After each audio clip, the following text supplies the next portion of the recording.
தமிழ் சினிமாவில் நம்மளை ரசிக்க வச்சு பல தரமான படங்களை கொடுத்த இயக்குனருடைய சமீபகால படைப்புகள் மக்களால் பெருமளவு விமர்சிக்கப்படுறது இங்கே தமிழ் சினிமா ரசிகர்களில் மட்டும் இல்லாமல் ஒட்டுமொத்த திரையுலகத்தையுமே கொஞ்சம் அதிர்ச்சியில் ஆழ்த்தியிருக்கு அப்படின்னு நாம் சொல்லலாம். காரணம், அவங்களுடைய பல படங்கள் தியேட்டரில் நாம் பார்த்து கொண்டாடி இருப்போம். இப்போ வர கல்ட் கிளாசிக்காக அவருடைய படங்கள் கொண்டாடப்படுது. அப்படிப்பட்ட இயக்குனர்கள் அடுத்தடுத்து விமர்சிக்கிற மாதிரியான படங்களை கொடுக்கறது பலருக்குமே சுகத்தில் ஆழ்த்தி இருக்குது. இப்படி நிறைய இயக்குனர்கள் இருக்காங்க. ஸோ அந்த மாதிரியான இயக்குனர்கள் யார் யார் அப்படிங்கிறத இப்போ நாம் பார்க்க போகிறோம். முதல்ல பிரம்மாண்டத்துக்கு பேர் போன ஒரு இயக்குனர் சங்கர் அவர்கள். இயக்குனர் சங்கர் அவர்களுடைய ஒவ்வொரு படங்களுமே நாம் எடுத்துக்கலாம். ஜென்டில்மேன், முதல்வன், அதுக்கு பிறகு அவர் பண்ண சிவாஜி ஆகட்டும், பாய்ஸு, ஜீன்ஸு, எந்திரன், 2.0, நண்பன் அப்படின்னு பல படங்கள் அவர் கொடுத்துருக்காரு. பட் இருந்தாலுமே அவருக்கு ரீசெண்டாக ஒரு 5-6 வருஷமாகவே அவருக்கு பழைய சங்கர் மாதிரி அவர் இன்னும் வரலை. அந்த பழைய சரக்கு அவர்கிட்ட இல்லை அப்படின்ற விமர்சனம் வைக்கப்படுது. இன்னும் ஒரு பக்கம் அவர் அரைச்சமாகவே அரைக்கிறாரு அப்படின்ற விமர்சனமுமே வைக்கப்படுது.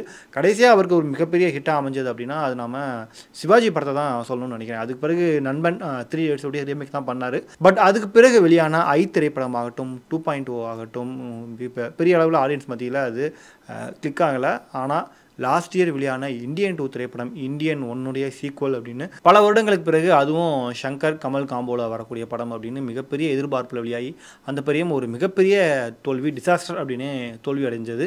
அது பிறகு சங்கர் திரும்பவும் கம்பேக் கொடுப்பார் அப்படின்னு எதிர்பார்த்துட்டு இருக்கப்போ தான் கேம் சேஞ்சர் படம் ரிலீஸ் ஆச்சு. அது தெலுங்கு தமிழ் சேர்ந்து தான் ரிலீஸ் ஆச்சு.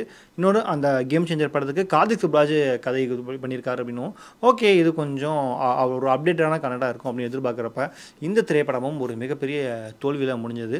ஸோ இதனால் சங்கர் திரும்பவும் பழைய சங்கரா, பழைய மாதிரியான படங்கள் கொடுக்க மாட்டாரா அப்படின்ற ஒரு கேள்வி எல்லாருக்குமே எழுந்தது.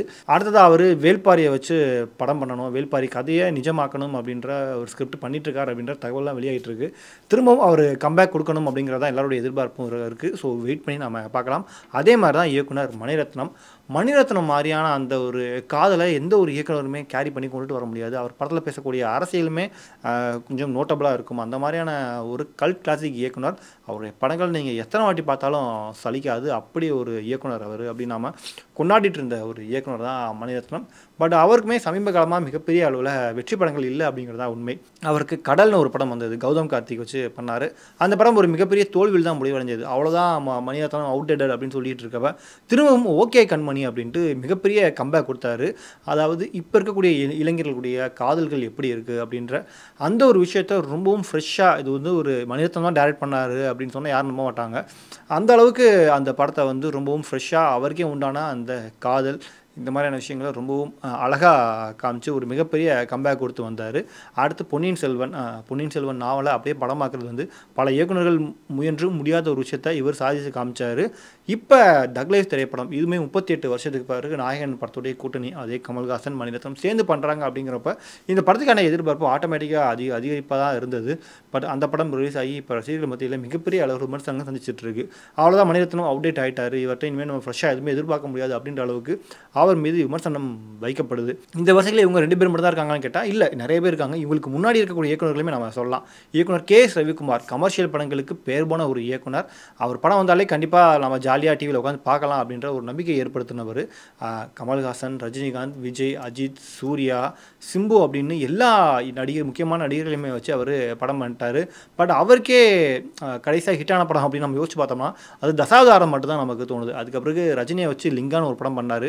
மிகப்பெரிய தோல்வியில் அந்த திரைப்படம் முடிவடைஞ்சது. அப்போவே கே.எஸ். ரவிக்குமார் ஓகே இனிமேல் அவர் பழைய மாதிரியான படங்கள் கொடுக்க மாட்டார் அப்படின்ற விமர்சனம் வைக்கப்பட்டது. பட் அவர் அதில் நிறைய படங்கள் பண்ணார். பட் தெலுங்கில் தான் பண்ணார். பாலகிருஷ்ணா வச்சு 2-3 படங்கள் பண்ணார். அதுக்கு பிறகு தமிழில் அவர் டைரக்ஷன் பண்ணுறதே நிப்பாட்டிட்டார். இருந்தாலும் அவர் நடிப்பில் இப்போ அதிக அளவு ஆர்வம் காட்டுறாருன்னு நினைக்கிறேன். ஏன்னா நிறைய படங்கள் அவர் நம்ம பார்க்க முடியுது. ஒரு நடிகராக தன்னை அடுத்தடுத்த ஒரு நிரூபிச்சிட்டே இருக்கார் அப்படின்னு கூட நம்ம சொல்லலாம். இதே மாதிரி இயக்குனர் பி. வாசுவுமே நம்ம எடுத்துக்கலாம். எப்படி கே.எஸ். ரவிக்குமாரோ அந்த மாதிரி அவருடைய சமகால இயக்குனர் தான் அவருமே. ரஜினியை வச்சு பல படங்கள், மன்னன் ஆகட்டும், சந்திரமுகி, எனக்கு தெரிஞ்ச சந்திரமுகி தான் இவருடைய லாஸ்ட் ஹிட் அப்படின்னு நினைக்கிறேன். அதுக்கு பிறகு லாரன்ஸை வச்சு சிவலிங்கா பண்ணார், அதுவும் தோல்வி தான் முடிஞ்சது. இப்போ ரீசெண்டாக சந்திரமுகி 2 பண்ணார், அதுவுமே மிகப்பெரிய தோல்விகள் தான் முடிவடைஞ்சது. அதே மாதிரி இயக்குனர் ஏ.ஆர். முருகதாஸ், ரமணா, தீனா, கஜினி, 7ஆம் அறிவு, துப்பாக்கி, கத்தின்னு இவருடைய படங்களை எடுத்தாலே மிகப்பெரிய வெற்றி படங்களாக தான் இருந்தது. பட் எனக்கு தெரிஞ்சு அவருடைய கடைசி ஹிட்டுமே கத்தி திரைப்படம் அப்படின்னு தான் நினைக்கிறேன். கத்திக்கு பிறகு ஸ்பைடர் பண்ணார், அது பெரிய அளவில் ஹிட் ஆகலை. சர்க்கார் திரைப்படம் வணிக ரீதியாக மிகப்பெரிய வெற்றி அடைந்தாலும் அதுவே நிறைய இடங்களில் வந்து விமர்சிக்கப்பட்ட ஒரு படமாகவும் மாறிச்சு. அது பிறகு ரஜினி அவர்களை வச்சு பண்ண தர்பார் திரைப்படம் மிகப்பெரிய அளவில் டிசாஸ்டர் ஆனது அப்படிங்கிறது தான் உண்மை. அதுக்கு பிறகு ஒரு கேப்பில் படங்கள் எதுவுமே பண்ணாமல் இருந்தார். இப்போ ஹிந்தியில் வந்து சிக்கந்தர் சல்மான் கான் வச்சு படம் பண்ணார். அந்த படம் ரிலீஸ் ஆகிருக்கு. அந்த படம் ரிலீஸ் ஆகி அங்கேயுமே பெரிய அளவில் ஹிட் ஆகலை. அந்த திரைப்படமும் ஒரு தோல்வி திரைப்படமாக மாறிச்சு. இப்போ அடுத்ததாக அவருக்கு இருக்கக்கூடிய ஒரே நம்பிக்கை சிவகார்த்திகேயன் வச்சு மதராசி படம் பண்ணியிருக்காரு. செப்டம்பர் 5 அந்த திரைப்படம் ரிலீஸ் ஆக போகுது. கண்டிப்பாக அந்த படம் ஹிட் ஆகணும் அப்படிங்கிற எல்லாருடைய எதிர்பார்ப்பாகவுமே இருக்குது. காரணம், சிவகார்த்திகேயனோட முந்தைய படம் அமரன் திரைப்படம். அமரனுக்கு அடுத்து மதராசி ரிலீஸ் ஆக போகுது. அமரன் திரைப்படம் 300 கோடிக்கும் அதிகமாக வசூலித்த ஒரு திரைப்படம். ஸோ அந்த எதிர்பார்ப்பில் இப்போ சிவகார்த்திகேயன் பயங்கர பீக்கில் இருக்கார். அப்படி இருக்கிறப்ப மதராசி திரைப்படமுமே அந்த எதிர்பார்ப்பை பூர்த்தி பண்ணணும் அப்படிங்கிற ஒரு எதிர்பார்ப்பு இருக்குது எல்லாருக்குமே. ப்ளஸ் ஏஆர் முருகதாஸுக்குமே அந்த படம் வெற்றி அடைஞ்சிக்கணும் அப்படின்ற ஒரு கேள்வியில் இருக்கார். ஏன்னா சிக்கந்தர் ஃப்ளாப்பு, இப்போ இந்த படம் என்ன ஆகுமோ அப்படின்ற ஒரு கேள்வியில் இருக்குது. ஸோ கண்டிப்பாக சிவகார்த்திகேயன் நல்ல ஒரு ஸ்கிரிப்ட் தான் சூஸ் பண்ணியிருப்பார் அப்படின்ற ஒரு நம்பிக்கை இருக்குது. ஸோ வெயிட் பண்ணி பார்ப்போம். இதே வரிசையில் இன்னொரு காதல், அந்த காதலோட கடந்து ஒரு போலீஸ் கதை, ஒரு கேங்ஸ்டர் இப்படின்னு படங்கள் பண்ணிகிட்டு இருந்த இயக்குனர் கௌதம் வாசுதேவ். அவருடைய மின்னலே, காக்க காக்க, வாரணம் ஆயிரம், பல படங்கள் இந்த மாதிரி நாம் சொல்லலாம். அவ்வளவு அழகான படங்களை கொடுத்தவர் வேட்டையாடு விளையாடு அப்படின்னு. பட் ரீசெண்டாக அவர் கடைசியாக ஹிட்டாக அமைஞ்ச படம் அப்படின்னு கேட்டிங்கன்னா வெந்து தெரிஞ்சது காடு தான். அதுக்கு பிறகு அவர் ஜோஷுவா எம்ஏ போல் காக்க பண்ணார், அதுவுமே ஃபெயிலியர் ஆச்சு. அப்புறம் ரீசெண்டாக மலையாளத்தில் மம்முட்டியை வச்சு டாமினிக் தி லேடிஸ் பர்ஸ் பண்ணார், அதுவுமே கிரிட்டிக்கலாக விமர்சிக்கப்பட்ட ஒரு படமாக தான் மாறுச்சு. பட் இப்போ அவர் அதிக அளவு நடிப்பில் தான் கான்சன்ட்ரேட் பண்ணிகிட்ருக்காரு அப்படிங்கிறது எல்லாருக்குமே தெரியுது. ஏன்னா வருஷத்தில் 2-3 படங்களில் அவர் ஆட்டோமேட்டிக்காக இருந்துடுறாரு. இப்போ ரீசெண்டாக கூட சந்தானம் நடிப்பில் வெளியான டிடி நெக்ஸ்ட் லெவல் திரைப்படத்தில் அவருடைய கேரக்டர் வந்து விமர்சிக்கப்பட்டது. ஏன்னா காக்கா காக்கா படத்தில் வரக்கூடிய அந்த உயிரின் உயிரை பாட்டு இந்த படத்தில் அவரை வச்சு ரீக்ரியேட் பண்ணியிருப்பாங்க. இந்த அளவுக்கு ஏன் அவர் இறங்கி நடிக்கிறார் அப்படின்ற விமர்சனமும் அவர் மீது வைக்கப்பட்டது. அவர் டேரக்ஷனில் துருவ நட்சத்திரம் திரைப்படம் இப்போ வரை ரிலீஸ் ஆகலை, போன வருஷம் ரிலீஸ் ஆயிரும், இப்போ ரிலீஸ் ஆயிரும் அப்படின்னு சொல்லிகிட்டே இருக்காங்களே தவிர அந்த படம் என்னாச்சு, ரிலீஸ் ஆகுமா இல்லையா அப்படின்ற ஒரு கேள்வி எல்லாருக்குமே இருக்குது. ஸோ கௌதம் வாசுதேவ் திரும்ப ஒரு கம்பேக் கொடுக்கணும் அப்படின்ற ஒரு எதிர்பார்ப்பு எல்லாருக்குமே இருக்குது. இந்த வரிசையில் ஒரு மிகப்பெரிய கமர்ஷியல் இயக்குனர், அவருடைய படங்கள் வந்தாலே பரபரப்புக்கு பஞ்சம் இருக்காது. ஸ்க்ரீன் பிளே வந்து கார் வேகத்தில் சொயின்னு போயிட்டு இருக்கும். காருக்கு அடியில் டயருக்கு கீழெல்லாம் கேமரா வச்சு ஃபாலோ பண்ணிட்டு போயிருந்திருப்பார் இயக்குனர் ஹரியுடைய கோயில் படமாகட்டும், சாமி படம், சிங்கம், வேல் அப்படின்னு நிறைய படங்கள் நாம் எடுத்துக்கலாம். கமர்ஷியல் ஒரு படத்தில் சென்டிமெண்ட் இருக்கும், ஒரு ஃபேமிலி குடும்பமாக போய் உட்காந்து பார்க்கலாம் அப்படின்ற அளவுக்கு அவருடைய படங்கள் நம்பிக்கையை கொடுக்கும். பட் அவருக்கே கடைசியாக ஹிட்டான படம் என்னென்னு கேட்டால் சிங்கம் 3 தான். அதுக்கு பிறகு வந்த சாமி ஸ்கொயர் பெருசாக கிளிக் ஆகலை. இப்போ ரீசெண்டாக விஷால் வச்சு ரத்னம் பண்ணார், அதுவுமே பெரிய அளவில் ஹிட் ஆகலை. ஸோ அவருமே அடுத்து ஒரு வெற்றிக்காக போராடிட்டு இருக்காரு அப்படின்னு நம்ம சொல்லலாம். ஏன்னா அவர் படத்துக்கு வந்தால் ஸ்க்ரீன் பிளே அவங்களுக்கு பஞ்சமே இருக்காது. அந்த அளவுக்கு நம்மளை என்கேஜிங்காக கொண்டு போகக்கூடிய ஒரு இயக்குனர். ஃபேமிலி எமோஷனுமே அதிக அளவு இருக்கும். அருண் விஜய் வச்சு யானை அப்படின்ற கூட ஒரு படம் பண்ணார். பட் திரும்ப அவரும் ஒரு கம்பேக்காக காத்துக்கிட்டு தான் இருக்கார். இந்த வருஷம் இன்னொரு மிக முக்கிய இயக்குனர் நம்ம சேர்த்துக்கலாம், இயக்குனர் சுசீந்திரன். அவருடைய முதல் 3 படங்களுமே தரமான படங்கள், வெற்றி அடைந்த படங்கள். வெண்ணிலா கபடி குழு, நான் மகாநல்ல, அழகர் சாமியின் குதிரை. இதில் அழகர் சாமியின் குதிரை தேசிய விருது வாங்கின திரைப்படம். அதுக்கு பிறகுமே அவர் அடுத்தது 3 வெற்றி படங்களை கொடுத்தாரு. நடுவில் ராஜபாட்டை வந்தது, அதை விட்டுலாம். ராஜபாட்டைக்கு அடுத்து வந்து அவர் வந்து ஜீவா ஆகட்டும், பாண்டிய நாடு, ஆதலால் காதல் செய்வீர், இந்த 3 படங்கள் கொடுத்து வெற்றி கொடுத்தாரு. கிட்டத்தட்ட ஒரு 6-7 படங்கள் அவர் வெற்றி படங்களாக கொடுத்துருக்காரு. பட் அதுக்கு பிறகு வந்த படங்கள் எல்லாமே அவருக்கு தொடர்ந்து தோல்வியிலேயே முடிஞ்சது. கெனடி கிளப் ஆகட்டும், அதுக்கு பிறகு இப்போ ரீசெண்டாக 2K லவ் ஸ்டோரின்னு ஒரு படம் பண்ணார்.